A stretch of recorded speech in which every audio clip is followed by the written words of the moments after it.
day, ladies and gentlemen. Miss Joseph, thank you.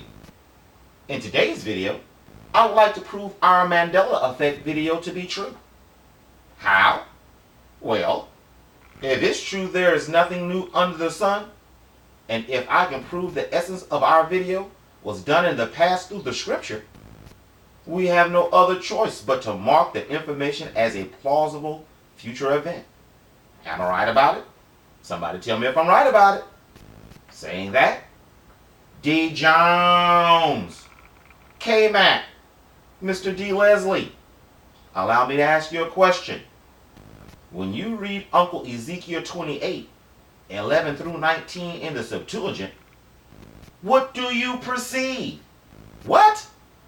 I ask you first. Wait, I can't hear you because this is a video. Okay, you win. This time. I perceive the KJV has the world totally deceived on the Prince of Tyre. I perceive the process of taking a person or an angel from one dimension and bringing it to another has been done before. I perceive two different dispensations and punishments are being given. I perceive there are two entities being talked about and not just one. I perceive Tyre is not a cherub. I perceive Tyre was not created beautiful. I perceive Tyre is the spirit over makeup, plastic surgery, etc. You know, complete vanity. I perceive Yah accounts that type of vanity as wickedness. And that's just the start.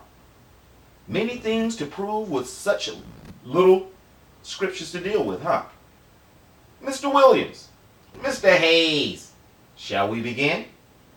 Quote, "And the word of the Lord came to me, saying, Son of man, take up a lamentation for the prince of Tyre, and say to him, Thus says the Lord, Thou art a seal of resemblance, a crown of beauty. Thou wast in the delight of the paradise of God." Stop. Okay, thus far we know he is a pretty boy angelic prince and not a king. He was also in the garden of Yah.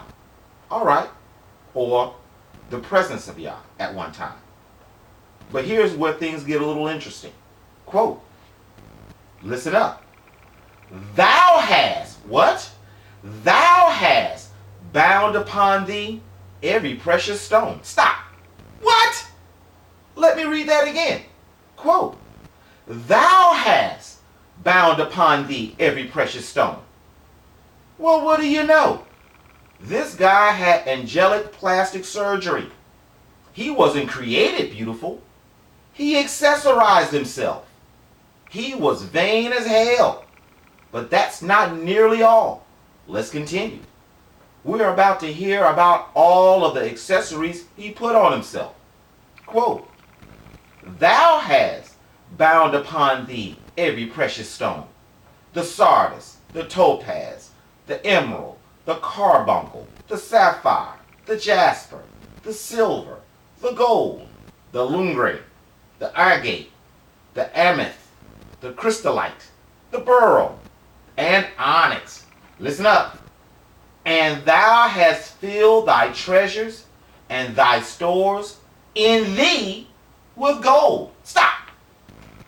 I'm not going to even try and understand the physics of this.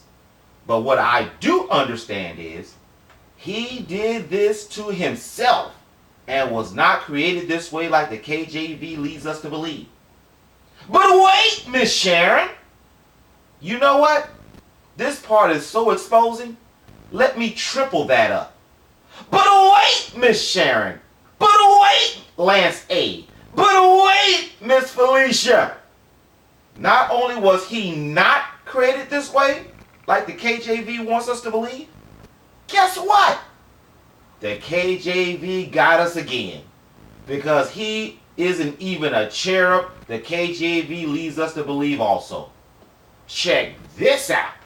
Quote, "From the day that thou was created, thou was with the cherub. Stop! Let me read that again. Quote, from the day that thou wast created, thou was with the cherub. So as you can see, ladies and gentlemen, the Prince of Tyre is the cherub's road dog and not the cherub himself. He is an assistant, for the lack of a better term. But let's continue. Quote, I set thee on the holy mount of God. Thou wast in the midst of the stones of fire. It appears the mountain of God is within the stones of fire. Two different and distinct locations, and I will prove it. Quote, thou wast faultless in thy days, from the day that thou wast created, until iniquity was found in thee. Of the abundance of thy merchandise, thou hast filled thy storehouses with iniquity, and hast sinned. Stop. It appears the spiritual realm have trinkets as well. And it also appears he used an angelic form of capitalism. Why do I say that, you ask? Because the merchandise, iniquity, and sin are in hand. And everybody knows merchandise, iniquity, and sin equals the American way of life. Now comes the proof of the differences between the Mount of Yah and the stones of fire, and a big surprise. Let's continue. Quote, therefore thou hast been cast down, wounded from the Mount of God. Let me say that again. Therefore thou hast been cast down, wounded from the Mount of God. And the cherub has brought thee out of the midst of the stones of fire. Stop! What? Let me read that again. Quote, therefore thou hast been cast down, wounded from the Mount of God, and the cherub has brought thee out of the midst of the stones of fire. Stop. We have two dispensations, two different punishments in two different realms with two different entities. Let me try to explain. I was trying to find a way to say this, but Miss Rita said it best. Quote, yes, Scribe, I will help you again. Yeah, I really... She didn't really say that. I just like messing. But let me go. Yeah, I really believe Eden was some hyperdimensional portal at the very least, but more like an area of time and space where our dimensions intersected with the Most High's. But after the fall, it changed. I believe this wholeheartedly. And if this section was looked upon with an analytical eye, this is exactly what happened then and exactly what we are talking about in the Mandela video. 3 heavens, 1 for Yah to chill, 1 for the angels to abode, and 1 for mankind. Yah does business in the angels' abode upon the mountain. It appears mind you, whoever became the king of Tyre, the Prince of Tyre, was thrown out of the office building, which is the mountain. As he walked the mean streets of Angel City, his boy, the cherub, found a way to take him from the fiery stone spirit world dimension to this dimension to do his dirty work here. Nothing is new under the sun, right? Allow me to ask you a question, Mr. Spice. Is this not the exact same intentions the inventor said and the book of Daniel prophecies and our Mandela video says? Take whatever resource from their dimension and bringing it to ours, and honoring and rewarding two beings no one in this realm knows anything about, with land and people? Yes it is. But wait, Miss Bridget, this was only the first punishment in dispensation. Now comes the punishment for his crimes in this dispensation. quote, thy heart has been lifted up because of thy beauty. Thy knowledge has been corrupted with thy beauty. Stop. What? Let me read that again. Quote, thy heart has been lifted up because of thy beauty. Thy knowledge has been corrupted with thy beauty. So, if we look at this with a quantum eye, one could deduce, I say. On one level, if we were to put this into modern terms, his plastic surgery didn't last. To say, quote, thy knowledge has been corrupted with thy beauty, can mean both knowledge and beauty were corrupted, and probably at the same time. On another quantum level, one could also deduce, mind you, his beauty actually corrupted his knowledge. In modern terms, I guess we could say the strong black goddess. You catching what I'm saying? I mean, chicks are not only in love with other chicks, they are in love with themselves the most. And most black males are following suit. But that is what to be expected. Why? Because it's the chicks that are raising the little roosters. Thus, they mold and form the very thing they dislike the most. And why it is so easy for him to come home to roost. But with this guy, whatever the end result is, it was his plastic surgery and accessories that made him think he was more than what he really is. Hey, wait. That also sounds like, well, never mind. And it made him filthy rich too. Which can mean he is behind all of the vanity and glamour in the world today. You know what? I can't help it. I can't help it. Guys. He just came. It's just coming out. Have you noticed lately how women will post a picture and actually comment on the picture themselves? You know, crap like, sexy as hell, I love my ... etc. What? This doesn't prove the two dispensations. I'm a fraud. Well, you didn't let me finish. In fact, here comes my proof now. Quote, because of the multitude of thy sins, I have cast thee to the ground. I have caused thee to be put to open shame before kings. Stop. I told you. How?